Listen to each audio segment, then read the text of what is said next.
Nos pasan muchas cosas hoy día en la Argentina. Casanelo, juez de ir y venir, aunque él ha sufrido a ese poder mediático en carne propia, con todo lo que ha sido capaz de mentir. Mirá, si otro juez mañetista hubiese estudiado el caso Casanelo, estaría preso, estaría en Siberia, claro, con aquello de que había ido a Olivos. Pero así y todo, de vez en cuando él le hace el gusto, le da razón a los medios de comunicación.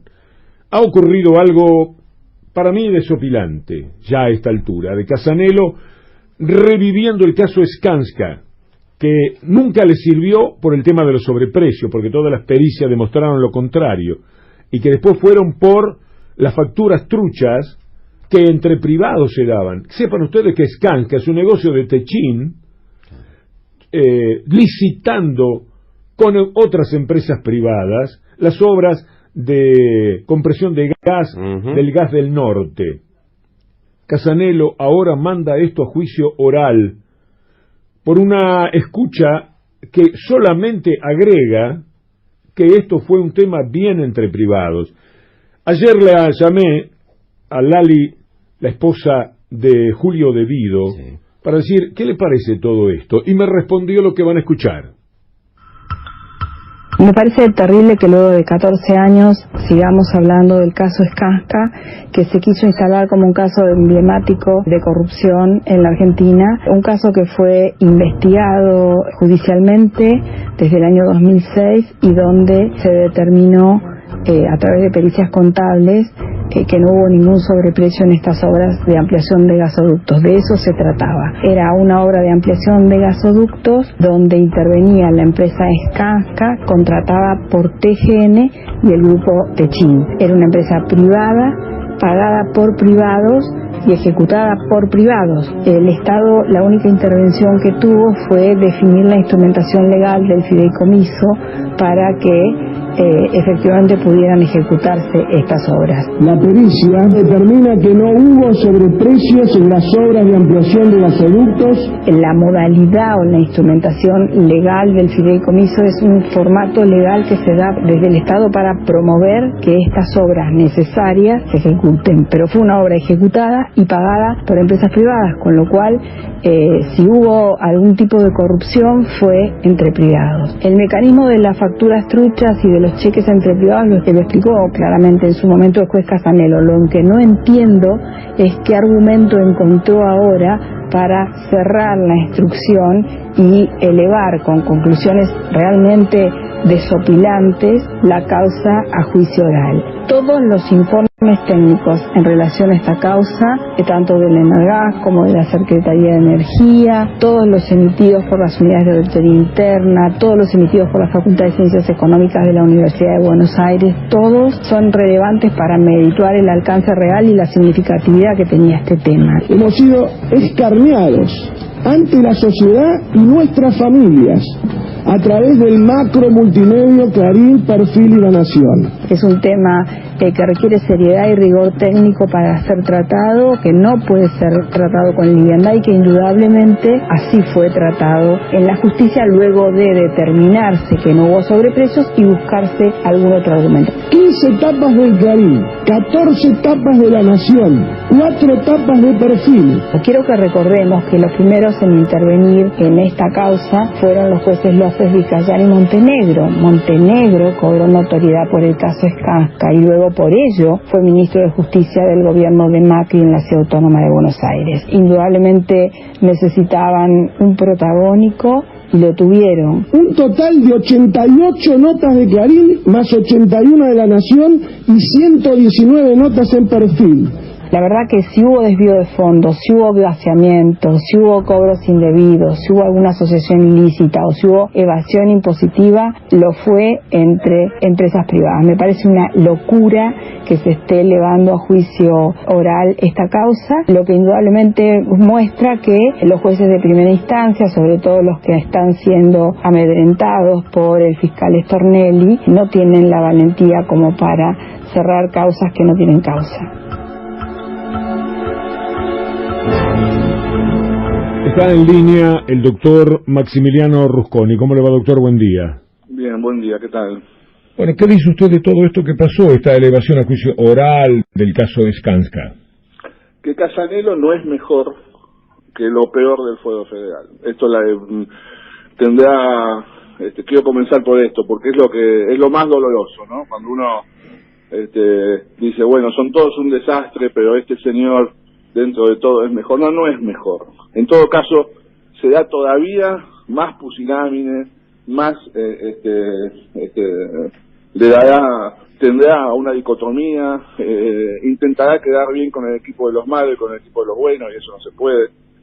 Y esto lo digo porque todavía Casanelo y la gente tiene que acordarse, tiene que responder por una escandalosa privación ilegítima de la libertad de Lázaro Báez, que ya está casi 4 años en prisión preventiva, en un operativo que él armó con la ministra de Seguridad. Entonces, él va a tener que responder por eso. Hecho que está denunciado sutilmente, y yo le di la oportunidad a Casanelo de que él mismo sortee ese episodio para que se investigue, y no lo hizo. Él se auto-ocultó ese hecho, pero ese hecho en algún momento se va a investigar. Entonces, claro, quien es capaz de enjaular 4 años de modo injustificado a una persona sin ninguna razón procesal que justifique esa decisión, es capaz casi de cualquier cosa, digamos. O sea, ya si moralmente uno se instala desde ese lugar, cualquier cosa es posible. Esta causa, la de Skanska, es una causa que tiene, como bien dijo, bueno, el audio de Lali es absolutamente ilustrativo, además con la solvencia jurídica que ella tiene, ¿no? Es una causa que tiene una historia patética, de idas y vueltas. Es una causa básicamente, Víctor Hugo, es una causa tributaria, y no es un episodio tributario raro o difícil de comprender. Las empresas, muchas veces, a efectos solo de evadir impuestos, generan lo que se llama la facturación apócrifa, es decir, inventan un gasto, dicen que durante tal ejercicio fiscal se pintó 4 veces la compañía, que hay un pintor que está dispuesto a hacer una factura cuando no pintó ni una vez, y eso significa una evasión tributaria. Esto fue lo que se encontró en esta causa. Todo lo demás es todo un invento de un fiscal que lo conocemos muy bien, que es el señor Stornelli, que todavía, o sea, en algún momento va a tener, o sea, ya dijo 6 veces que no a una declaración indagatoria que lo están citando de Dolores, que lo están esperando, que han decidido suponer, inventar que ese dinero evadido, ¿sí?, es el antecedente de un pago de coimas, para decirlo con el lenguaje vulgar, a funcionarios públicos, cuando no hay un solo elemento, pero no hay un reglón en toda la causa. Al contrario, los supuestos pagadores de coimas, digamos, y que han colaborado o han visto el hecho, los testigos que han dicho la verdad porque están obligados a decirlo, muchos de los cuales han dicho que no conocen ni a Julio De Vido ni a ninguno de los funcionarios públicos. Esta causa es vergonzosa, digamos, y le voy a dar un ejemplo más que es coyuntural, pero que demuestra algo que es una denuncia pública que yo quiero hacer. Casanelo no leyó la oposición de las defensas para ir a juicio, y los argumentos que nosotros dábamos demostrando con total solvencia jurídica por qué razón en este caso no podía ir a juicio. Y cuando digo que no leyó, Víctor Hugo. ¿Y sabe por qué digo que no leyó? Porque en los últimos reglones de nuestra presentación y de muchas otras, pero de la nuestra doy fe absoluta, las defensas tienen que responder a una invitación que hace una norma, que es el artículo 349, inciso C, del Código Procesal Penal, que a efectos de agilizar los casos, ha determinado que hay casos, de acuerdo a la pena que se pide, ¿no?, que hay casos que pueden ser juzgados que deben ser juzgados por un tribunal, hay casos que deben ser juzgados por un juez unipersonal, y hay casos con una pena intermedia entre 6 y 12 años, en donde la defensa tiene que optar si quiere un tribunal o si quiere un juez unipersonal. Esta defensa de Julio De Vido solicitó tener un tribunal. Bueno, en la resolución de elevación a juicio, este juez mamarrachesco dice que como ninguna defensa optó, digamos, ni se expidió en base al artículo 349, él decide que va a ser juzgado de acuerdo al modelo de juez unipersonal. Es decir, esto demuestra que no leyeron los planteos de la defensa. Es indignante. Yo he visto algún episodio de esta naturaleza, pero sería largo contarlo, de cómo ya tienen todo resuelto y no leen lo que las defensas dicen porque no les importa, no les va a importar, y evidentemente es una vez más el caso de Casanelo, del que yo me permito decir muchas veces, preguntar, ¿cómo hace para dormir con personas que están viviendo cárcel injustamente, tan solo para darle satisfacción a los medios de comunicación, al establishment, a lo que fuere? ¿Cómo se hace para dormir todas las noches en una cama tibia o fresca, teniendo una persona durmiendo años en una cárcel, cuando esa persona podía estar durmiendo en su casa, disfrutando de su familia, de sus nietos, de lo que fuere?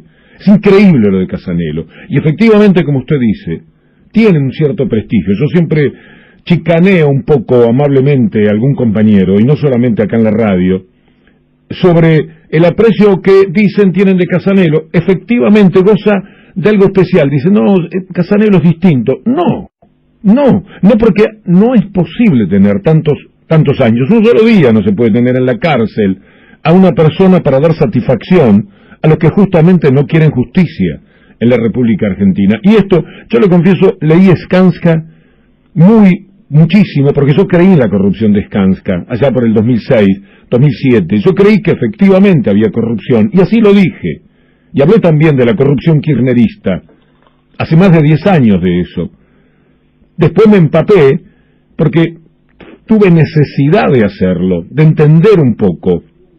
Hice un poco de memoria cómo nace el tema, que es Techin, en realidad la que hace una licitación con otras empresas con empresas, y un fideicomiso nada más en la participación del Estado, la organización del mismo.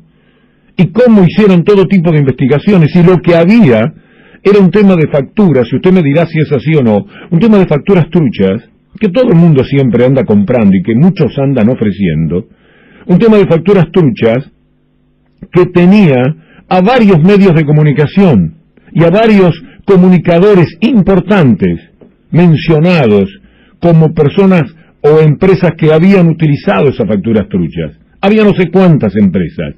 El tema ahí se moría, en lo que hacían los medios de comunicación, que también truchaban, como estas empresas privadas entre sí. Yo me acuerdo bastante bien, pero no como para jurídicamente dilucidarlo. Por eso apelé a su comentario, y de hacerla llamé a la esposa de Vido para que me hiciera ese comentario efectivamente muy lúcido en lo jurídico que hemos escuchado. Disculpe que en el marco de un reportaje a mí me gusta decir 4 palabras, la pregunta, y no apreciaciones personales, pero esto es un caso que a mí me tocó de cerca, porque yo también, como muchos, le creía al periodismo que entonces había construido algo sobre precios era. Y nunca fue eso, y terminaron con facturas truchas, porque el tema empezó, me dirá usted, me corregirá si no es así, por sobreprecios. Como no encontraron eso, terminaron en facturas truchas. Sí. Digamos que claro, que en realidad es posible que la empresa, a través del mecanismo de la factura trucha, genere un sobreprecio. Obviamente, porque está aumentando artificialmente el costo de su proceso de gestión de una obra. Ahora, eso en todo caso se da, si se demostrara ese sobreprecio, que está, incluso eso está bastante lejos de haberse demostrado con total contundencia, pero si se demostrara eso, en todo caso, es un intento de un privado de digamos, sacar alguna ventaja económica, insisto, en el mundo privado. Lo que dice Casanelo es que esas facturas truchas servían para sacar un dinero que después iba para algún lugar. No tiene una sola prueba de a dónde iba. No, que se dedique a escribir novelas, Víctor Hugo, porque esa es la parte que él inventa con el señor Stornelli, que no hay diferencias en este espanto entre Stornelli y Casanelo. Basta de defender a los que alguna vez nos trataron bien, nos sirvieron un café, nos dieron información buena, o protegieron a algún amigo que se merecía esa protección o no. Pero la verdad es que no hay diferencias entre Stornelli y Casanelo, digamos, es exactamente igual, eventualmente con la responsabilidad adicional, en el caso de Casanelo, de que él ha decidido hace 4 años tener en cautiverio a una persona que no es mi defendido, hace años que no es mi defendido, así que no estoy influido por esa cuestión. y sin embargo, digamos, ha inventado en consonancia con una necesidad política que tenía el gobierno, y ahora también me extraña que con esta rapidez, porque no han leído los expedientes, porque no tuvieron tiempo de leerlo, y no tuvieron tiempo porque necesitaban hacer esto antes de las elecciones. Entonces, qué buen amigo político que hay en algunos de mis amigos que creen que Casanero es un amigo, cuando en verdad este señor está jugando claramente para un partido que seguro no tiene nada que ver con la elección ideológica de mis amigos. No sé si soy claro. Sí. Doctor Maximiliano Rusconi, muchas gracias. No, gracias a usted, doctor. Un abrazo.